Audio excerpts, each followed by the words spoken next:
যখন সমস্ত পৃথিবী মানুষ চলে যায় তখন লক্ষ্মী দেবী নারায়ণের কাছে জিজ্ঞাসা করলেন, একটি জিনিস তুমি তো ওদেরকে দিলে না, তোমার পায়ের তলায় লুকিয়ে রাখলেন।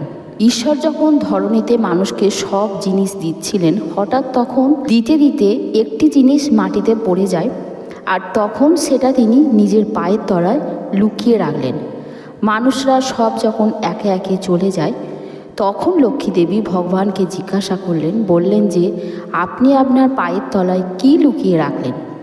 তখন ভগবান শ্রীকৃষ্ণ বললেন যে শান্তি, প্রিয়ে। আর মানুষ এটার জন্যই সারা জীবন ছটফট করবে।